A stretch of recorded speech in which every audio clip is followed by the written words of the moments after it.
Another shocking surprise from Infinix.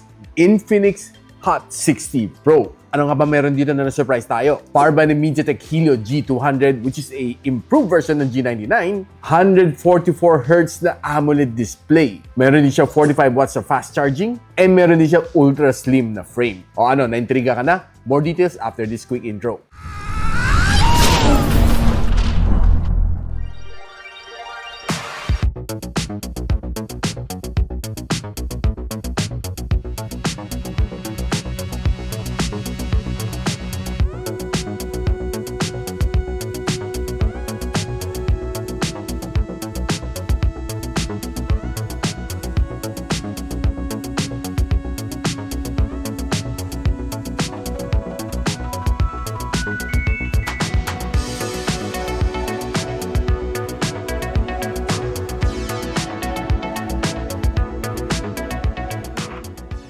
Now, sa Infinix Hot 60 Pro na may 8 plus 8 gigs of RAM and 256 GB of storage is priced at $6,999.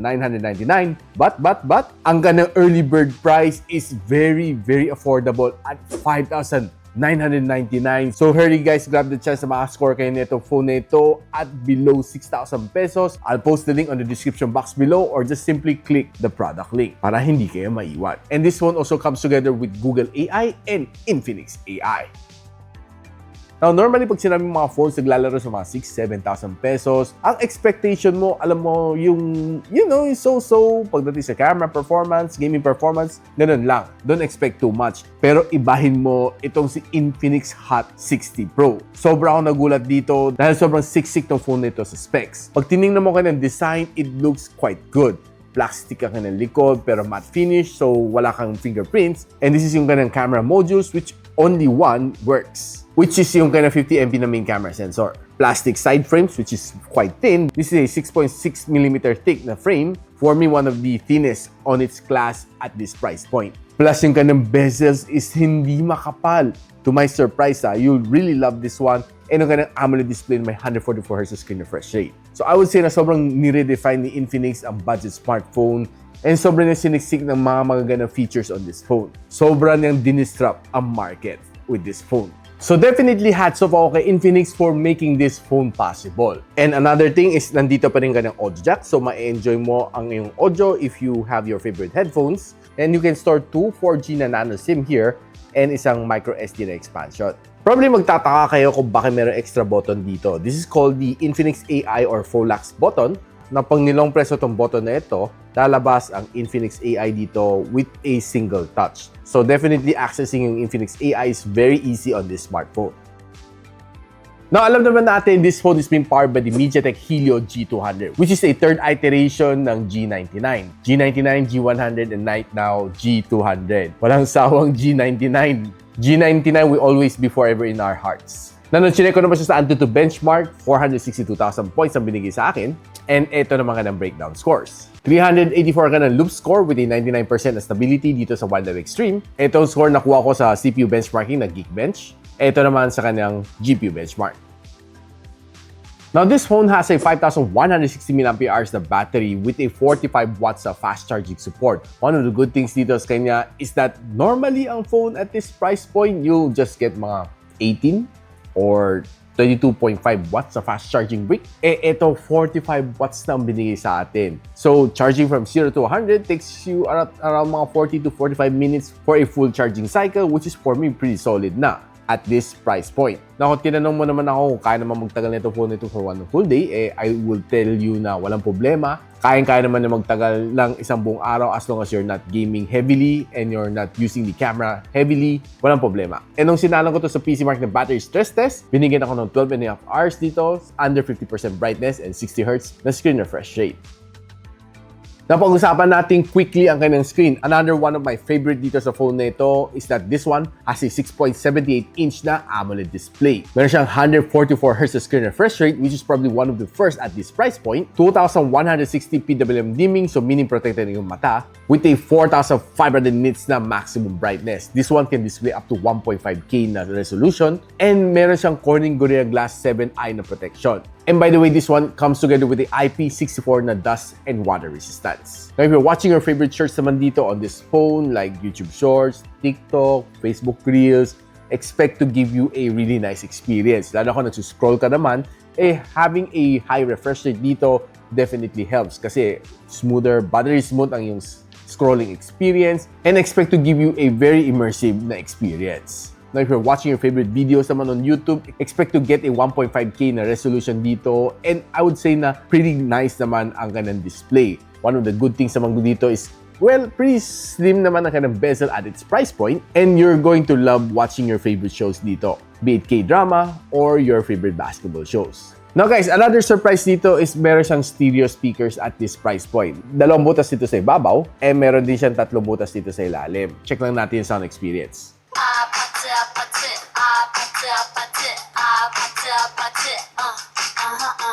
Honestly, katamtaman lang. Not really the best experience na na-try ko with a stereo speaker. I would say the Pro Plus has a better sound experience than this one. Now, I did play 4 games dito on this phone. Nilaro natin ang Mobile Legends, Call of Duty Mobile, Farlight 84, and si Delta Force. Now, pagdating sa Mobile Legends, expect mo to give you a really nice experience. Honestly, I was really thrilled to play Mobile Legends on this phone dahil sobrang ganda ng kanyang experience. One of the best experience dito sa kanya is maganda kanyang screen at this price point. The sound is just okay, not the best. Pero yung kanyang touch response is definitely fast. Pag naglalaro ka na medyo matagal-tagal on this phone sa MLBB, maganda naman kanyang experience. Wala ka ma-feel na lags. And another thing is that wala ako na-feel masyado na frame drops. Quite smooth naman ang experience ko dito. Pinakamainit na inabot ko dito after an hour of gameplay, 42 degrees Celsius. Pagdating sa Call of Duty Mobile, expect mo to give you also a really fair, good experience. The display is nice. One of the good things kasi AMOLED display siya and you have a high refresh rate, so definitely you'll be able to max out 120 FPS dito sa kanya and you'll be able to get a good gaming experience dito sa kanya. Halos wala naman na-feel na lags dito and halos very minimal lang ang frame drops dito or halos wala naman na-feel dito sa game na ito. Naglaro ng halos 1 kalating oras dito playing VR matches, rank matches, and several other matches na nilaro ko dito. Quite good naman sa kanya. You'll definitely get a good graphics dito sa game na ito and pinakamainit na inabot ko after an hour and a half, 42 degrees Celsius. Pagdating naman sa Farlight 84, dito medyo nahirapan siya ng konti kasi medyo tinasan ko ng graphical settings, expecting na si G200 might be able to perform a bit better, pero medyo mas matakaw sa graphics kasi talaga si Farlight 84. So, napilitan tayo ibaba konti ang kanyang graphical settings. One of the key highlights dito sa kanya is magandang kanyang gameplay, magandang kanyang graphics, pati ang kanyang touch response is quite good. Na-expect mo na you'll feel some lags and frame rates along the way, lalo na kung medyo tinasa mo ang kanyang graphical settings. The only way to enjoy Farlight 84 better is to lower down your graphical settings. And after an hour of gameplay, 45 degrees Celsius. Pagdating naman sa Delta Force, wala akong masyado na feel na problema dito. Though there are times na merong kunting lags ako na feel, pero frame drops halos wala naman ako na feel dito sa game na ito. Honestly, naaliw ako sa game na ito habang naglalaro dito dahil I was wearing my favorite TWS naman dito and it was able to give me a good time naman playing this game. One of the key takeaway dito is magandang kanyang graphics and I was able to enjoy fighting several rounds. And to my surprise, hindi naman siya sobrang init at 43 degrees Celsius after an hour of gameplay.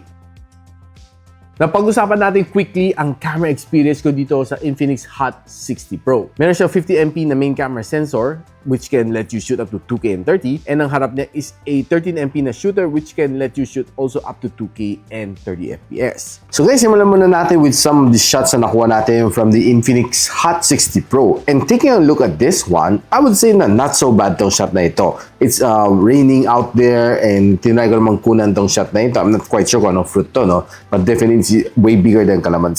And pag tinignan mo naman siya, zoom mo, kitang-kita mo yung mga water droplets dito sa kanya na naka-preserve, which I think is a pretty nice and solid shot. Taking a look naman dito sa flower na ito, honestly, it's not so bad. Makita mo rin mga water droplets dito sa kanyang dahon. Now, if you take a look naman dito sa mga bato na to, honestly, it's okay. Not the sharpest na nakuha ko for this shot, pero I would say na, well, nandiyan pa naman mga details niya. Also, itong rosebud na ito is pretty nice and solid and not so bad naman ang shot na ito. And taking a look at this shot, I would say na not so bad tong color niya, no? Yung kanyang color is almost exactly the same dun sa nakita ko with my naked eye.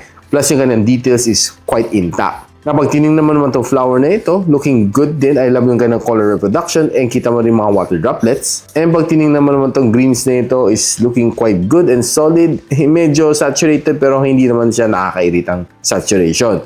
And also itong shot na ito is not so bad. Now, if you're going indoor naman, pag tinignan naman mga shots na ito, looking okay. Nice naman siya. Pag tinignan naman mga tumbler shot na ito, looking okay yung kanyang subject. And lalo na itong shot na ito. I like itong pagkakuha dito sa subject na ito, which is looking very sharp.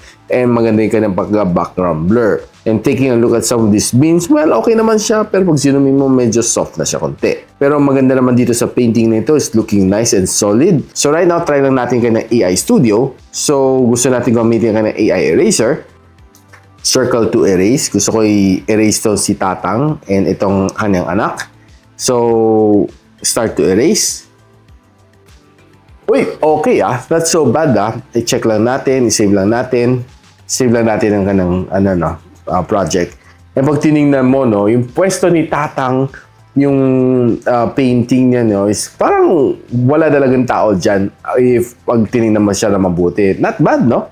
Tinry ko naman gamitin ka ng zoom lens. This is how it looks like. This normal shot. And this is a 2x zoom shot. Not bad pa rin kanyang 2x zooming.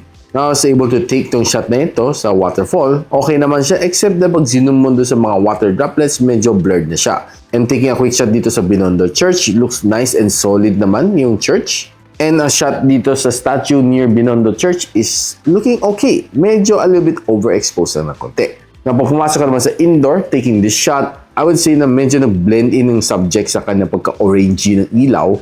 Pero not bad yung shot. Pati itong mga to, medyo naging orangey siya. Nag-blend in. Kung kumuha ka naman shot inside resto, I would say na not bad. Yung mga paintings na to nasa wall.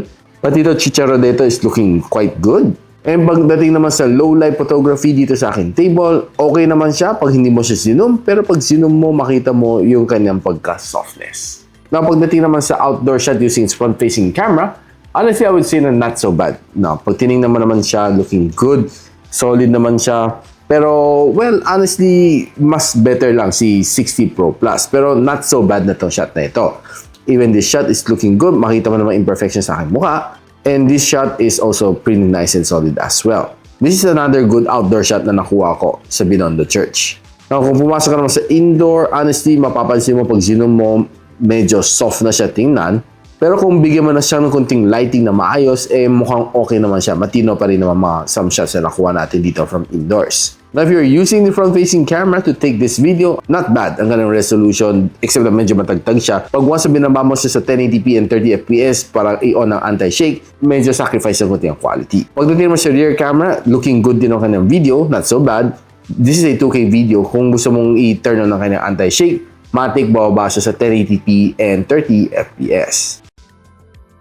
Now guys, ano masasabi ko dito sa Infinix Hot 60 Pro? One of the surprise phone this 2025, and I would tell you na this is definitely a steal if mabili mo siya sa 5,999. Maganda naman kanyang gameplay dito. Maganda ang kanyang display, AMOLED display with 144 Hz screen refresh rate. Makunat naman kanyang battery with a 5 years na durable battery na promise and a good charging speed at 45 watts at this price point. Pero yung pinaka-takeaway niya dito is sobrang slim ang phone na ito at this price point. Probably the first one. So guys, gusto nyo ba itong Infinix Hot 60 Pro? Let me know in the comments kung bibili kayo na ito phone na ito.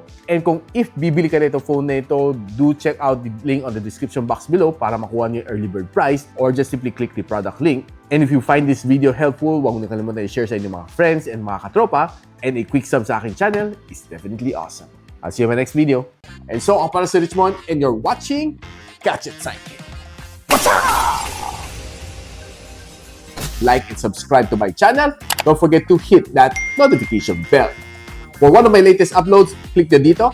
And for one of my popular uploads, click here.